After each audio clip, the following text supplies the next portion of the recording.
उस दशा में आपको सरकार के द्वारा 3% की सब्सिडी मिल जाती है। रुपए केसीसी खाते से पैसा निकालने के कितने दिन बाद आपका केसीसी खाता एनपीए की कैटेगरी में चला जाता है। जैसे ही डाइवर्जेंट सूची में आपका नाम आता है, बैंक आपको सूचित एक दिन के लिए अपने खाते को जीरो करना है। मान लो कोई लोन नहीं ले सकते, कहीं से कोई भी वस्तु ईएमआई पर नहीं ले सकते। नमस्कार दोस्तों, मैं दीपक शुक्ला आपका स्वागत करता हूं आपके अपने YouTube channel A to Z banking information पर। दोस्तों, आज के वीडियो में हम बात करेंगे कि आपका केसीसी यानी किसान क्रेडिट कार्ड लोन का खाता एनपीए यानी नॉन परफॉर्मिंग एसेट्स कब हो जाता है, यानी केसीसी से पैसा निकालने के कितने दिन बाद आपका केसीसी लोन खाता एनपीए की कैटेगरी में चला जाता है। साथ ही यह भी जानेंगे कि जब आपका केसीसी खाता एनपीए यानी नॉन परफॉर्मिंग एसेट्स हो जाता है, एनपीए की कैटेगरी में चला जाता है, तो उससे आपको 5 ऐसे कौन से बड़े नुकसान होते हैं जिनकी जानकारी आपको नहीं है। तो दोस्तों, आज के इस वीडियो में मैं आप लोगों को इन दोनों विषयों पर जानकारी देने वाला हूं कि केसीसी खाता आपका एनपीए कब होता है, एनपीए होने से आप कैसे बच सकते हैं, वहीं जब आपका केसीसी खाता एनपीए हो जाता है तो आपको ऐसे कौन से 5 बड़े नुकसान आपको झेलने पड़ते हैं जिनकी जानकारी आपको नहीं होती है। तो दोस्तों, वीडियो में बने रहें। मैं इस वीडियो में आप लोगों को इन दोनों विषयों पर विस्तार से जानकारी देने वाला हूं। दोस्तों, वीडियो में आगे बढ़ें उससे पहले आप सभी लोगों से मेरी एक ही रिक्वेस्ट है, अगर अभी तक आपने हमारे इस channel A to Z banking information को सब्सक्राइब नहीं किया है तो प्लीज इसे सब्सक्राइब कर लीजिएगा। साथ ही साथ बेल आइकन को अवश्य प्रेस कर लीजिएगा ताकि जैसे हम इस तरह का कोई भी दूसरा वीडियो अपलोड करें तो उसका नोटिफिकेशन आपको सबसे पहले मिले। चलिए शुरू करते हैं। दोस्तों, मैं आप लोगों को अपने केसीसी के पिछले सभी वीडियो में जानकारी दे चुका हूं कि केसीसी लोन एक कैश क्रेडिट अकाउंट होता है, यानी इसमें मंथली इंस्टॉलमेंट आपको नहीं जमा करनी होती है। इसको आपको साल में एक बार जीरो करना होता है, यानी शून्य करना होता है। जितना भी पैसा आपने निकाला है उसे एक साल के अंदर एक दिन के लिए आपको पूरा पैसा जमा करना होता है और अगले दिन सुबह आप पुनः उतना ही पैसा विड्रॉल कर सकते हैं। और अगर आप एक साल के अंदर अपने केसीसी खाते को शून्य कर देते हैं तो उस दशा में आपको सरकार के द्वारा 3% की सब्सिडी मिल जाती है, रुपए 3 लाख तक के ब्याज पर। 3 लाख रुपए की अगर आपकी केसीसी है तो फिर आपको पूरे ब्याज पर 3% की सब्सिडी मिल जाएगी। वहीं अगर आपका बड़ा केसीसी है तो फिर 3 लाख तक का जो भी ब्याज होगा, अगर एक साल के अंदर आपने जमा किया है तो उस पर आपको 3% की सब्सिडी मिल जाएगी, क्योंकि केसीसी में सामान्यतः 3 लाख तक के लोन पर 7% ब्याज चार्ज होता है। और अगर आप एक साल के अंदर उसे आपने जमा किया है तो फिर आपको 3 लाख रुपए तक के लोन पर सिर्फ 4% ब्याज ही पड़ेगा, क्योंकि 3% आपको सब्सिडी मिल जाती है। वहीं कुछ बैंक आपको यह भी फैसिलिटी देते हैं कि आप साल में एक बार सिर्फ ब्याज भर का पैसा अपने केसीसी खाते में जमा कर दीजिए, हम आपके खाते का रोल ओवर दिखा देंगे, यानी पलटा कर देंगे, जिससे आपका केसीसी खाता का रोल ओवर हो जाएगा तो आपको 3% सब्सिडी का लाभ मिल जाएगा, आपका केसीसी खाता खराब नहीं होगा। दोस्तों, अब बात कर लेते हैं कि आपका केसीसी खाता एनपीए कब होता है, केसीसी खाते से पैसा निकालने के कितने दिन बाद आपका केसीसी खाता एनपीए की कैटेगरी में चला जाता है। तो दोस्तों, हम आपको बताना चाहते हैं, जब आप केसीसी खाते से पैसा निकालते हैं और 2 साल 3 महीने तक आप बैंक नहीं जाते हैं, अगर आपने अपने खाते का रोल ओवर नहीं किया है तो फिर दोस्तों 2 साल 3 महीने में आपके केसीसी खाता बैंक की एक डाइवर्जेंट सूची होती है जिसमें आपका नाम आ जाता है। जैसे ही डाइवर्जेंट सूची में आपका नाम आता है, बैंक आपको सूचित करता है कि अगली तिमाही में आपका केसीसी खाता एनपीए की कैटेगरी में चला जाएगा, आप अपने खाते को सही कर लीजिए।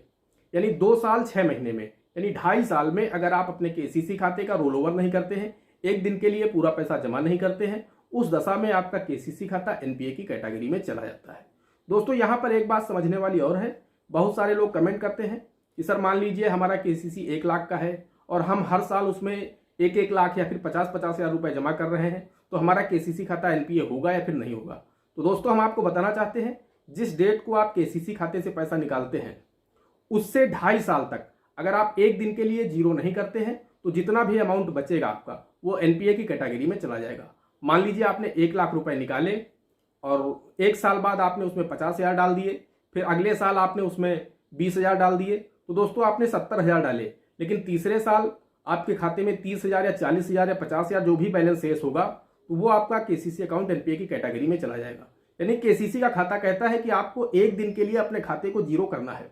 मान लीजिए आपके खाते में सिर्फ 5 हजार बैलेंस शेष रह गया 2.5 साल पूरे होते होते, तब भी आपका वो एनपीए की कैटेगरी में चला जाएगा। यानी सिर्फ 5 हजार रुपए अगर बकाया है तब भी वो एनपीए हो जाएगा। तो दोस्तों, यहां पर मैंने आपको बताया कि केसीसी का खाता ये कहता है कि आपको साल में एक बार इसे टर्नओवर करके पलटा कर लेना है। वहीं अगर आप 1 साल में नहीं कर पाते हैं तो आप 2.5 साल से पहले 2 साल तक ही आप अपने केसीसी खाते का पलटा कर लीजिए, तब भी वो ना डाइवर्जेंट सूची में जाएगा और ना ही एनपीए की कैटेगरी में जाएगा। दोस्तों, ये तो हो गई पैसा निकालने के कितने दिन बाद आपका केसीसी खाता एनपीए की कैटेगरी में चला जाता है। अब बात कर लेते हैं, जब आपका केसीसी खाता एनपीए की कैटेगरी में चला गया है तो अब आपको कौन से 5 बड़े नुकसान झेलने पड़ते हैं जिनकी जानकारी आपको नहीं होती है।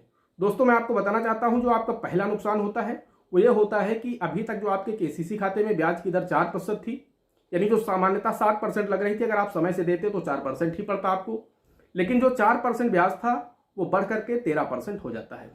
जैसे ही आपका केसीसी खाता एनपीए होता है, आपकी खाते की ब्याज दर जो है वो 3 गुने बढ़ जाती है। ऐसे आप 4% देते, अब आप 13% देंगे। दूसरा बड़ा नुकसान ये होता है दोस्तों कि बैंक आपके खाते में आरसी यानी रिकवरी सर्टिफिकेट जारी कर सकता है। कर सकता नहीं, बैंक जारी कर ही देता है। जब आपका केसीसी खाता एनपीए होता है तो बैंक खुद वसूली नहीं करता है, बैंक ये आरसी जारी कर देता है। तो आपकी जो वसूली है अब राजस्व विभाग के पास चली जाती है। राजस्व विभाग के जो कर्मचारी होते हैं वो आपके ऊपर दबाव बनाने लगते हैं पैसे को जमा करने का। साथ ही दोस्तों आपको 10% कलेक्शन चार्ज राजस्व विभाग के पास भी जमा करना होता है।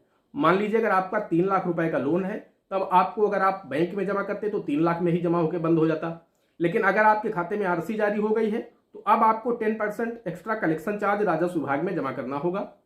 तो अब आपको 3,30,000 रुपए जमा करने होंगे।